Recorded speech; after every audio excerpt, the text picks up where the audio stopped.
할렐루야. 우리가 요즘 에베소서를 보고 있는데요, 이제 드디어 3장에 이르게 되었습니다. 3장 1절을 보면 제일 처음 나오는 단어가 이름으로라는 단어예요. 접속사입니다. 3장 1절이 이름으로라는 말로 시작된다는 말은 3장부터 새로운 얘기를 하는 것이 아니라 2장의 얘기를 받아서 3장으로 이어진다라는 것을 우리에게 알려주고 있는 말씀이죠. 그렇다면 우리가 3장을 이해하려면 2장을 먼저 알아야 합니다. 지난주 말씀을 드렸죠. 2장의 내용이 뭐죠? 하나님께서는 죄로 말미암아 부패하고 타락한 이 세상을 새롭게 하기를 원하셨어요. 버리는 것이 아니라 새롭게 하기 위해서 어떤 사람들을 선택했다 그랬어요. 구약에는 이스라엘이고 신약에는 교회라고 말씀을 드렸죠. 그래서 이 어떤 사람들을 선택하셔서 그들은 허물과 죄로 죽었던 사람들이에요. 그런 사람들을 선택하셔서 예수의 피로 씻어서 거룩하게 하시고 하나님의 자녀를 삼으실 뿐 아니라 그들을 모아서 새로운 공동체를 만드셨다 그랬어요. 그 공동체가 뭐라고요? 교회라 말씀을 드렸죠.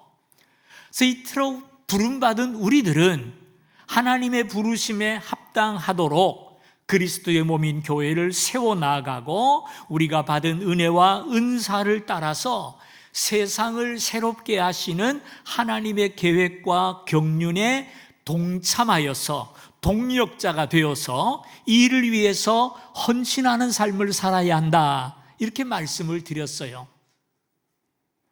기억나십니까?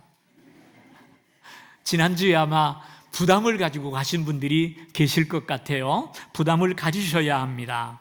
자, 그렇다면 어떻게 우리가 하나님 앞에 헌신할 수 있으며 어떻게 하면 우리가 이 하나님의 거룩한 계획과 경륜에 참여하여서 동력자가 될 수 있을까라는 거예요.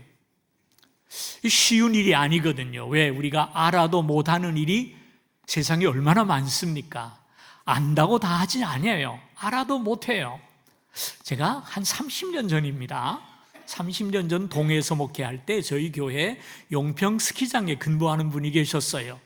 그분이 한 번은 겨울에 이렇게 그 용평 스키장에 숙식을 할 수 있는 그 티켓을 하나 저에게 주셨어요. 그래서 아이들을 다 데리고 용평에 호강을 하러 이제 가서 하룻밤 지내면서 아이들과 함께 내 생전 처음으로 또 마지막으로 스키를 탔습니다.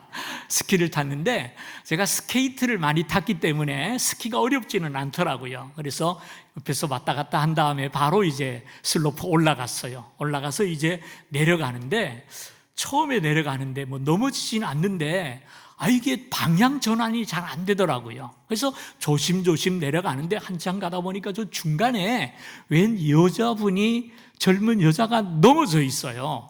예? 넘어져 있어요. 그럼 어떻게 됩니까? 제가 피해 가야 되잖아요. 피해 가야 되겠다. 저 부딪히면 큰일 난다 하고 마음은 피해 가는데 몸은 자꾸 그리로 가더라고요. 초보가 그렇습니다. 자전거 타려면 똑같아요. 가서 그냥 길이 제가 받아버리고 말았죠. 내가 원한다고 원하는 대로 사는 게 아니더라고요. 그렇죠? 어느 이발소에 목사님이 이발을 하러 갔대요. 이발사가 머리를 잘 다듬어 줬어요. 목사님, 아이고 고맙습니다. 얼마나 드리면 됩니까? 물어봤더니 이발사가 목사인 줄을 알아보고 하는 말이, 아이고 목사님 하나님을 위해서 일 열심히 하시는데 저도 하나님을 위한 봉사라고 생각하겠습니다. 그냥 가세요. 그래서 그냥 나가시라 그랬어요. 목사님이 너무 고마워서 돌아온 다음에 어떻게 이 은혜를 갚을까 하다가 그 다음날 아침에 이발사가 출근을 하는데 문 앞에 보니까 신앙 서적이 한 권 예쁘게 포장되어 있고 그 위에 감사합니다 라고 쪽지가 붙어 있는 거예요. 아이고 목사님이 이렇게 안 하셔도 되는데, 그래서 그걸 받아들고 감사하고 기쁜 마음으로 열심히 이발을 하는데 잠시 후에 경찰관 하나가 들어왔어요. 그래서 경찰 머리를 예쁘게 다듬어 줬어요. 그랬더니 경찰이 다 마친 다음에 아이고 감사합니다, 얼마 드리면 되나요? 그래서 이발사가 하는 얘기가, 아이고 경찰관은 지역을 위해서 봉사하는 분인데 저도 오늘 지역을 위해서 봉사한 셈 치겠습니다. 그냥 가세요 하고 보내드렸어요. 그리고 그 다음날 아침에 왔더니 그 문 앞에 도나스 한 봉지와 감사의 쪽지가 붙어있는 것을 보게 되었어요. 아이고, 순경 아저씨 그냥 가져도 되는데. 그래서 도나스를 먹고 기쁜 마음으로 또 일을 열심히 하는데 그날은 국회의원이 찾아왔어요. 왜 웃어요 근데? 국회의원 이발하면 안 됩니까? 네, 이발하러 왔어요. 그래서 머리를 예쁘게 다듬어서 수고하셨습니다 하고 가려고 일어나던 국회의원이 역시 똑같이 그러면 얼마를 드리면 됩니까? 이발비가 얼마입니까? 그랬더니 그날도 이발사가 하는 얘기가 아이고, 국회의원은 나라를 위해서 일하는 분인데 저도 오늘은 국가를 위해서 봉사했다고 생각하겠습니다. 그냥 가세요 하고 그냥 보내드렸어요. 그 다음 날입니다. 이발사가 출근을 하려고 가게에 왔는데 깜짝 놀랐습니다. 왜 놀랐을까요? 그 가게 문 앞에는 국회의원이 수십 명이 줄을 지어 서 있더라는 거예요. 국회의원이 다 그런 사람 아닙니다. 일부 몰지각한 국회의원들이 공짜를 참 좋아해요. 그래서 아마 거저머리를 깎으려고 오셨던 것 같아요. 제가 이 얘기를 왜 할까요?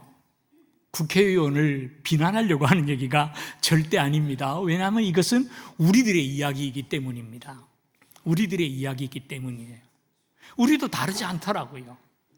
우리가 하나님 앞에 받은 은혜가 얼마나 많은데요, 얼마나 큰데요. 근데 거기에 대해서 감사해 보셨습니까? 거기에 대해서 감격을 가지고 도나스라도 한 봉지 하나님께 드려보셨어요? 아니더라고요. 오늘 말씀의 주제는 그것입니다. 어떻게 하면 우리가 사도 바울의 말씀처럼 받은 은혜에 감사하면서 우리가 하나님을 위해서 헌신할 수 있을까? 어디서 그런 마음을 얻을 수 있을까요? 사도 바울은 오늘 이 본문을 통해서 다른 이야기하지 않습니다. 자신의 이야기를 해요. 자신의 경험을 이야기하면서 우리들에게 도전을 줍니다. 사도 바울은 평생을 복음을 위해 산 사람이에요. 하나님의 나라와 복음을 위해서 자신을 들여 헌신한 사람이에요. 결혼도 하지 않았어요. 젊은 시절, 늙은 시절 모두를 하나님 앞에 다 드려서 복음을 위해 살았어요. 누가 월급 준 거 아닙니다. 누가 박수 친 것도 아니고 가는 곳마다 핍박을 받았어요. 근데 바울은 왜 그런 일을 했을까요? 사도 바울이 그때 이렇게 헌신의 삶을 살게 되었던 동기, 동력 어디서 났을까요? 첫째로 사도 바울은 자기가 받은 은혜가 무엇인지를 우리에게 소개합니다. 2절에 보니까요, 너희를 위하여 내게 이르신 하나님의 그 은혜의 경륜을 너희가 들었을 터이라. 곧 계시로 내게 비밀을 알게 하신 것은 내가 먼저 간단히 기록함과 같으니. 이게 무슨 말일까요? 사도 바울은 하나님의 은혜로 계시를 받았다는 거예요. 즉 계시를 통해 하나님의 비밀을 알게 되었대요. 그 비밀이라는 뭐냐? 세상을 향한 하나님의 경륜과 계획이에요. 세 가지인데요. 첫째는 세상을 새롭게 하시려는 하나님의 계획과 경륜이 있다는 것이고, 두 번째는 그 계획과 경륜이 그리스도 안에서 성취되었다는 것이고요. 세 번째, 그러므로 이제는 이방인과 유대인의 구별이 없이 누구든지 예수님을 믿기만 하면 이방인들도 하나님의 상속자가 되고 천국에 가서 영생의 복을 받게 되었다라는 사실이에요. 아니, 목사님 그게 무슨 비밀입니까? 다 아는 이야기인데? 그런 생각하시면 굉장히 신앙이 성숙하신 분이세요. 예수님 당시에, 바울이 살았던 당시에 유대인들은 꿈도 못 꾸는 이야기입니다. 당시 사회 분위기, 유대 사회 분위기는요, 이방인과 유대인 사이에는요, 하늘과 땅만큼의 차이가 있었어요. 이방인들은 하나님께서 지옥의 땔감으로 창조하셨고, 하나님은 우리만 선택하셨고 우리만 부르셨기에 우리는 선민이고 우리만 하나님의 백성이라고 믿었어요. 그래서 이방인과 상종하지 않습니다. 결혼도 맺지 않습니다. 관계를 맺지를 않아요. 그런 상황 속에서 하나님께서 바울에게 주신 말씀, 예수 그리스도 안에서 유대인이나 이방인이나 하나다. 함께 구속받고 하나님의 상속자가 되고 함께 영원한 천국의 영생을 누리게 된다라고 하는 이 놀라운 소식을 들을 때 이것은 사도 바울에게 혁명이었어요. 혁명. 그리고 바울이 이것을 깨닫다 알았다는 것이 너무나 영광스럽고 감사했다라는 말이에요. 그래서 5절에 이런 말씀을 하죠. 이제 그의 거룩한 사도들과 선지자들에게 성령으로 나타내신 것 같이 다른 세대에서는 사람의 아들들에게 알게 하지 않았다. 이 하나님의 계획과 경륜의 비밀을 그 이전 세대는 아무도 몰랐다는 겁니다. 지금 와서 거룩한 사도들과 선지자들을 통해서 우리에게 알려주셨다라는 사실을 얘기해요. 그래서 사도 바울은 하나님께서 계시를 통해 나에게 하나님의 은혜의 경륜을 알게 하시고 그 일을 이루기 위해서 나를 불러주시고 동력자로 삼아주신 그 하나님의 은혜가 너무나 고맙고 감사했다라는 말입니다. 왜 그렇게 감사했습니까? 사도 바울이 누구죠? 하나님을 알기는 알았지만 하나님의 뜻은 유대인들의 우월함을 나타내는 것이라고 생각을 했어요. 예수 믿는 사람을 잡아다 가두고 재판하고 고문하고 죽이는 것이 하나님을 위한 일이요 하나님을 섬기는 것이라고 생각했단 말이에요. 그처럼 하나님과 정반대의 길을 걸어가는 그를 하나님은 불러주시고 구원하시고 깨닫게 하시고 자녀 삼으셔서 이방인과 유대인을 하나로 모아서 구원하시려는 하나님의 그 구원 계획의 경륜 속에 사도 바울을 일부분으로 삼아주시고 사역자로 삼으시고 하나님의 동력자로 삼아주신 것이 너무나 감사하고 너무나 감격했다라는 사실이에요. 여러분, 우리에게도 이 감사가 있어야 합니다. 이 감격이 있어야 합니다. 감사는 우리 신앙생활의 모든 것이고요, 우리 신앙생활의 원동력입니다. 밀가루 없이 빵을 만들 수 없듯이 감사를 모르는 사람은 신앙생활을 절대로 이어갈 수가 없어요. 제가 어린 시절에, 젊은 분들은 잘 몰라요, 어린 시절에 방앗간에 가면은요 수많은 기계가 쫙 줄을 지어 있어요. 그리고 그 위에 보면 이만한 파이프가 길게 있어요. 그리고 거기에 바퀴들이, 쇠로 만든 바퀴들이 걸려 있어요. 그래서 그 바퀴에 피대줄을 걸어가지고 밑에 기계랑 연결을 하면 그 기계는 혼자 못 움직여요. 그 피대줄을 통해서 동력을 받아서 돌면 그때부터 일하기 시작합니다. 그래서 수많은 기계가 쿵쾅쿵쾅 돌아가요.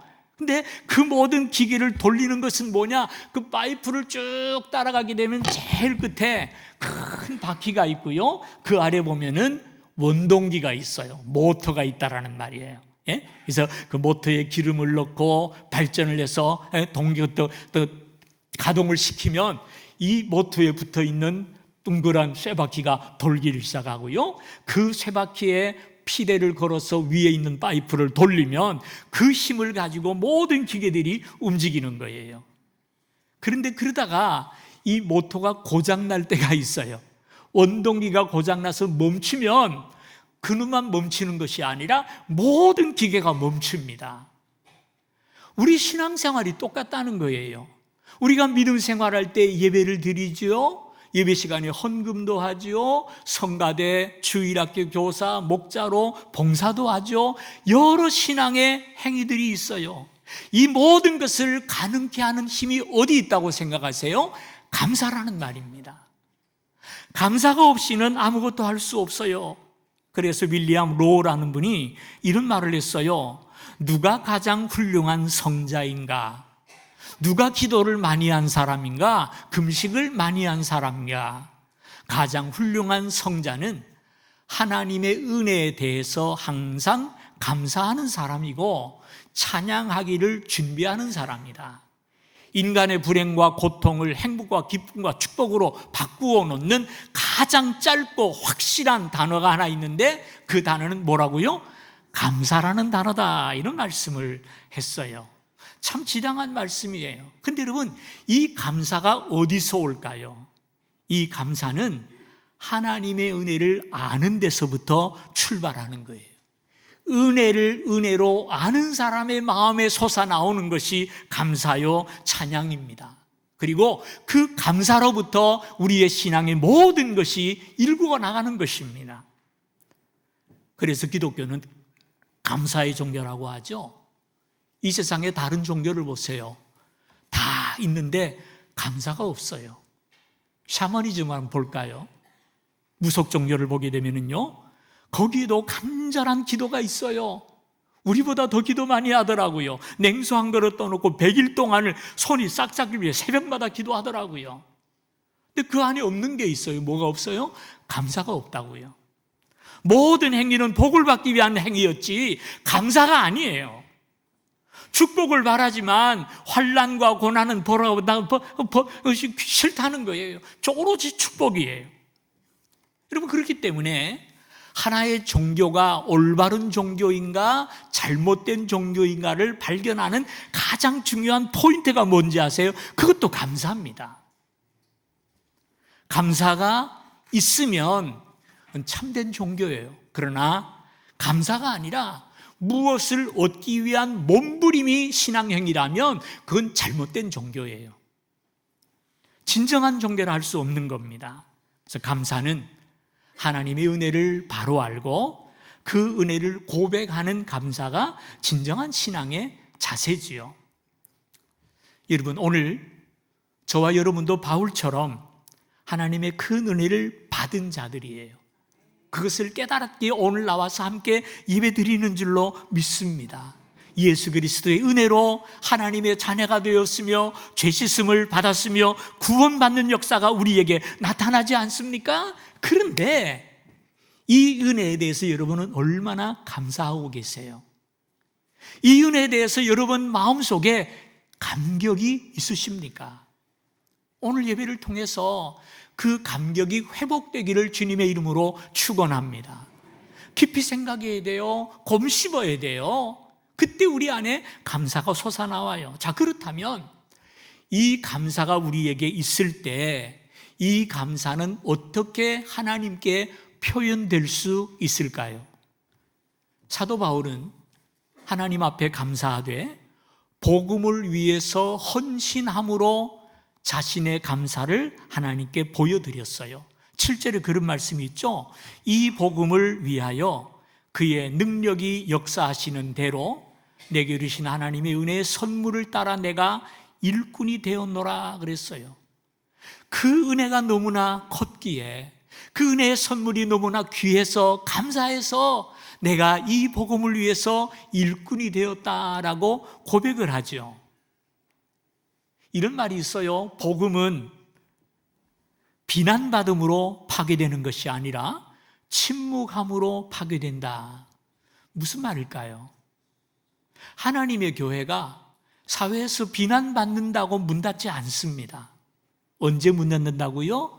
침묵할 때, 전하지 않을 때 문 닫게 된다라는 말씀이죠. 참 두려운 말씀이에요. 예를 들어서 한 의사가 몹시 오랫동안 연구를 해서 무슨 암이든지 다 낫는 그런 약을 발견했다고 생각하십시다.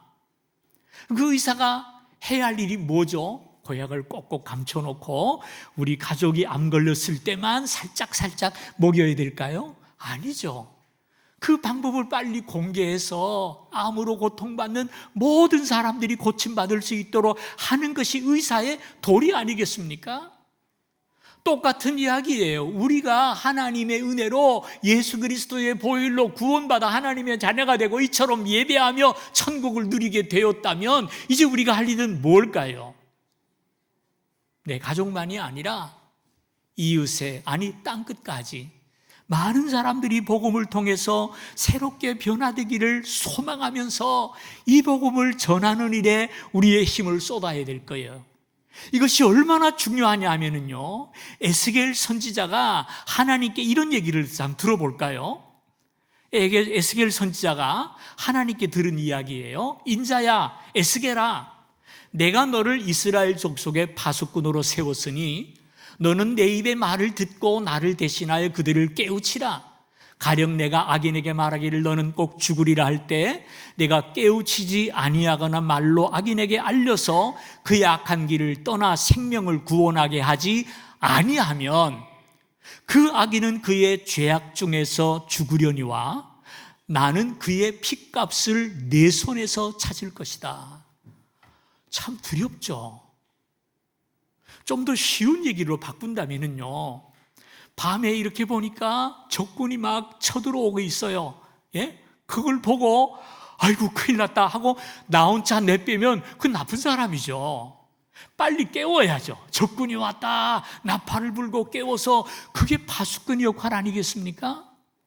오늘 우리 그리스도인이 세상에서 그런 사람이 되어야 된다는 거예요. 하나님이 에스겔에게 내가 이 말씀을 전하지 않으면 그들의 핏값을 너에게서 찾겠다 그랬거든요. 왜 하나님께서 이렇게 심한 말씀을 하시는 겁니까? 우리 하나님의 최대의 관심사는 잃어버린 영혼을 찾아 구원하는 것이기 때문입니다. 하나님께서 왜 우리를 부르셨습니까? 왜 우리에게 복을 주셨습니까? 복음의 일꾼으로서 이 복음의 사실을 온 세상에게 전하라고 우리를 불러주신 거예요.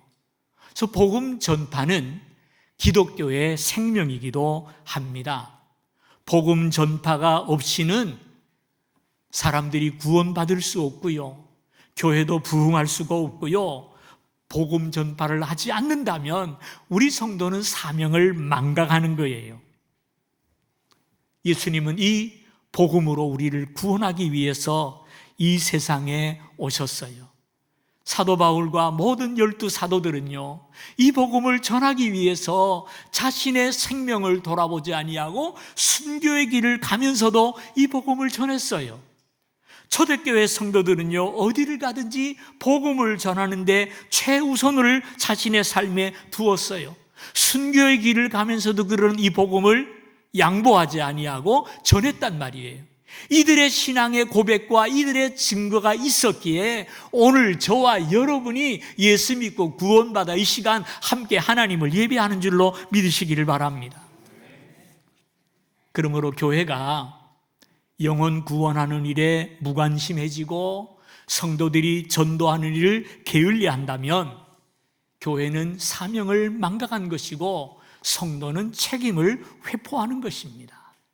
이 땅의 모든 그리스도인은 가슴에 복음을 품고 이 민족의 모든 사람들이 구원받는 그날까지 복음을 전하는 자가 되어야 할 줄로 압니다. 누가 전해야 합니까? 바로 여러분이 하셔야 돼요. 교회 역사를 돌아보면요, 교회가 처음 시작할 때 그때에는 목회자와 성도의 구별이 없었어요. 모두가 다 성도였어요. 똑같이 은혜를 받은 대로 복음을 전하고 교회를 위해서 사역했습니다. 그런데 교회가 신앙의 자유를 찾게 되고 교회를 건축하고 조직화가 되고 목회자가 생긴 다음부터 이 모든 사역이 목회자에게 집중되어 버리고 성도들은 구경꾼이 되고 말았단 말이죠. 오늘 교회 모습이 정상이라고 생각하시면 안 됩니다. 정상인 교회는 뭡니까? 초대교회와 같이 모든 성도가 복음을 전하는 일에 힘을 쏟는 것이 정상적인 교회예요. 오늘 우리는 하나님의 경륜 속에서 우리가 해야 할 일이 무엇인지를 깨닫고 발견하고 이를 위해 우리의 삶을 드려야 합니다. 받은 은혜를 알고 하나님의 그 크신 계획과 경륜 속에서 나의 역할이 무엇인지를 알고 그 일을 위해서 헌신하는 삶, 이것이 신앙생활이에요. 신앙생활에 대해서 오해가 많아요.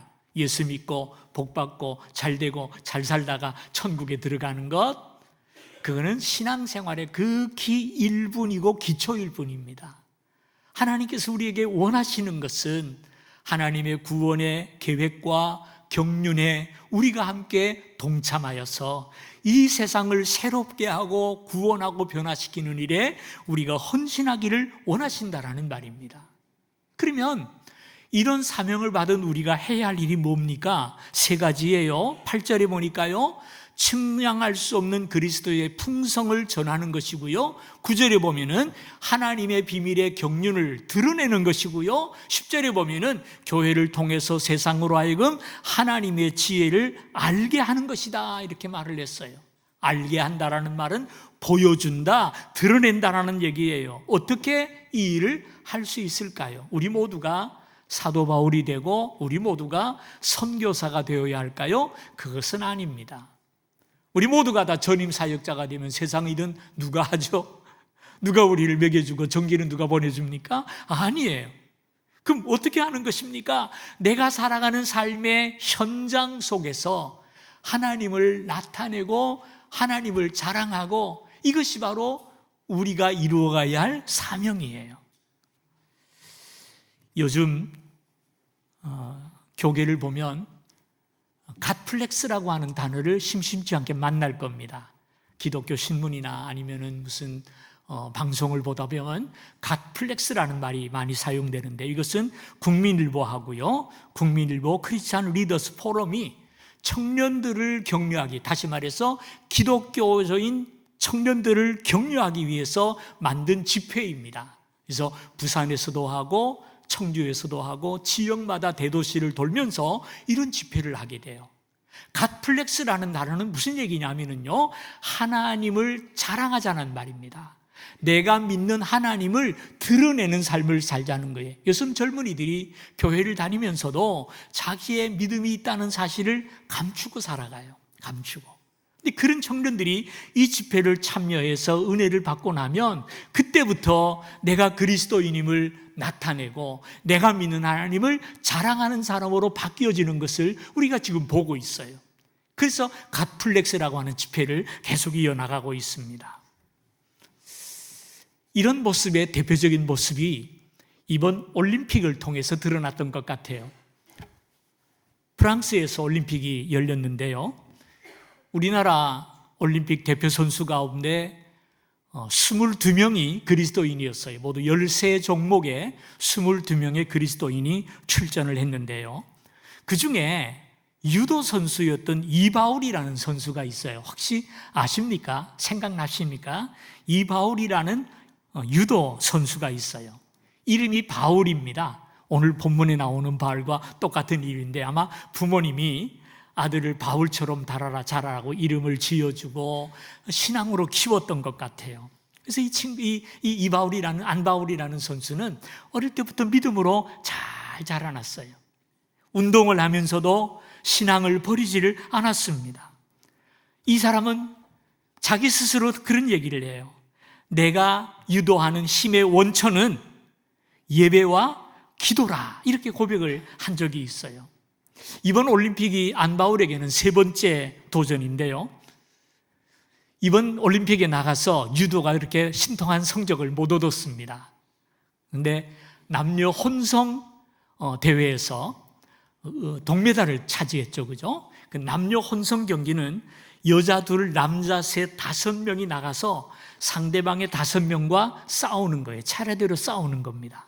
그래서 5번 경기해가지고 3번 이기면은 이기는 것이고 2번 이기면은 지는 거겠죠. 그죠? 그렇게 해서 이제 하는데, 그 예선전에서 강행군을 했어요. 우리 선수들이. 선수가 많이 나가지 않았기 때문에 굉장히 강행군을 했어요. 그래서 마지막 이제 혼성 경기에서 5선수가 나갔는데 그 중에 안 선수가 낀 거예요. 바울 선수가.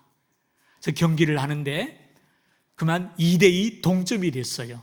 두 사람은 이기고 두 사람은 졌다는 얘기죠. 그래서 안바울 선수가 마지막으로 이제 나갑니다. 지면 집에 가는 거고 이기면 동메달 따는 거예요. 그런데 그가 만난 상대방 선수가 체급이 하나 위였대요. 불행이죠, 그죠? 나보다 체급이 달랐단 말이에요. 내가 60이면 저라면 70이에요. 상대가 되겠습니까? 안 된단 말이에요.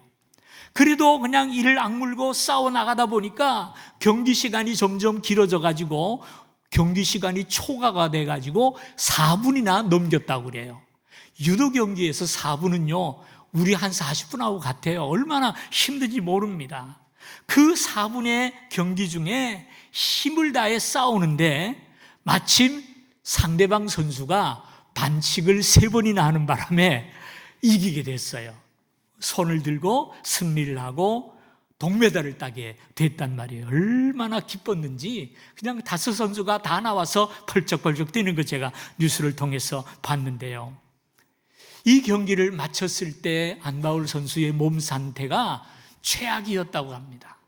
예? 그동안 계속해서 단체전, 혼성 경기, 남성 이런 게 싸우느라고 지친 데다가 마지막 경기에서 4분이나 초과하는 그 힘든 경기를 체급이 높은 선수와 싸우다 보니까 온몸이 멍들고 통증이 와가지고 그날 잠을 못 잤다 그래요. 그런 상황 속에서 기자가 그에게 물어보았어요. 메달 딴 소감이 어떻습니까? 그때 이 안바울 선수가 이런 얘기를 했대요. 온몸이 아팠습니다. 아마 내가 선수 생활을 이어오는 가운데 가장 힘든 경기였던 것 같습니다. 그러나 내가 끝까지 버틸 수 있었던 것은 내 힘으로 된 것이 아니라 하나님께서 힘주시고 나를 붙들어 주셨기에 가능했습니다. 이런 간증을 했다는 거예요. 그야말로 갓플렉스 아닙니까?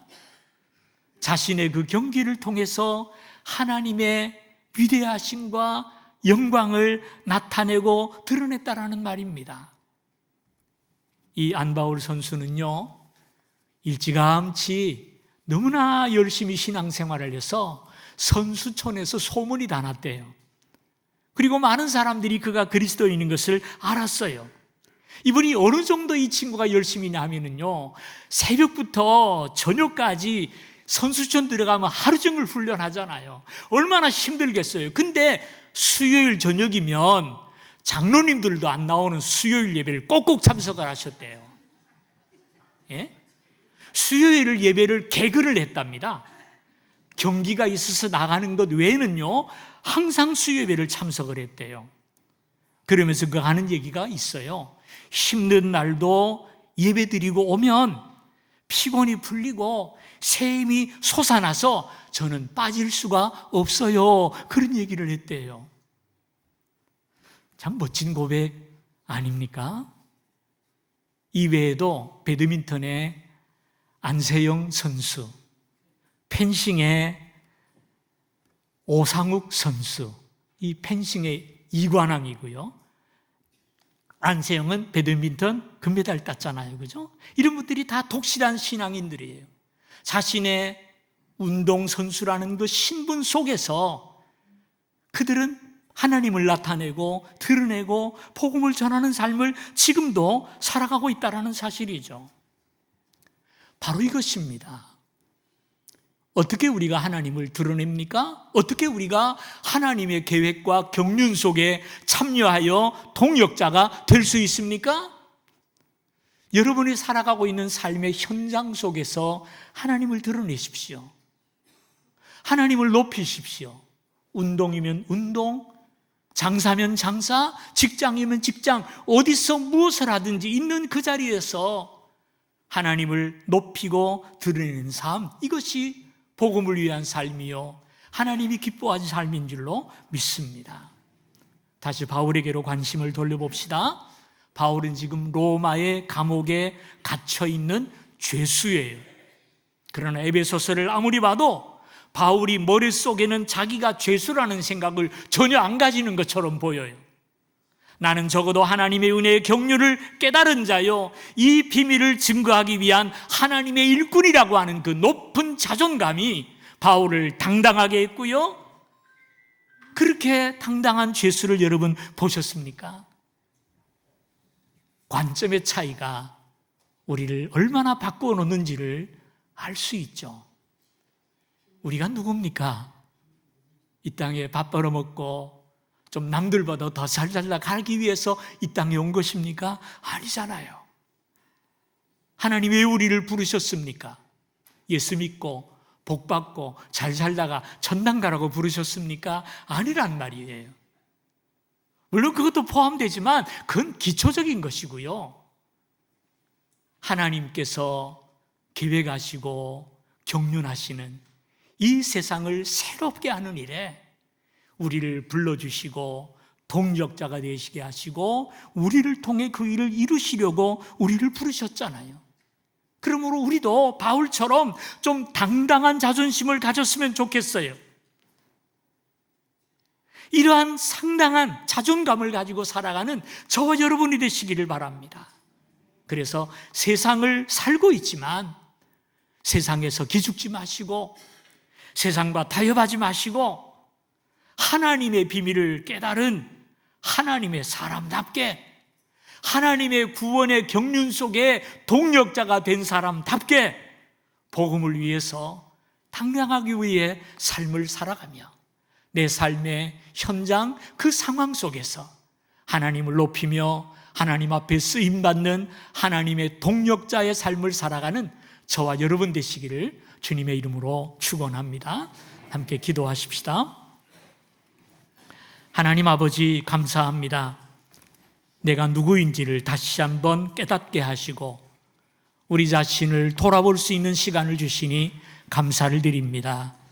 하나님께서 그 많은 사랑 가운데 나를 불러주시고 나를 구원하신 이유는 나를 위한 것이 아니요 하나님의 거룩한 구원의 경륜 속에 우리를 쓰시려고 불러주신 줄 믿습니다. 높은 자존감을 허락하여 주시옵시고 이 믿음을 가지고 세상을 새롭게 하시는 하나님의 거룩한 사역에 동참하는 동력자의 삶을 살아가게 하여 주옵소서. 우리의 걸음마다 우리의 삶의 현장 속에서 하나님과 함께하며 하나님을 높이는 삶을 살게 하여 주옵소서. 믿사옵고 예수님의 이름으로 기도하옵나이다. 아멘.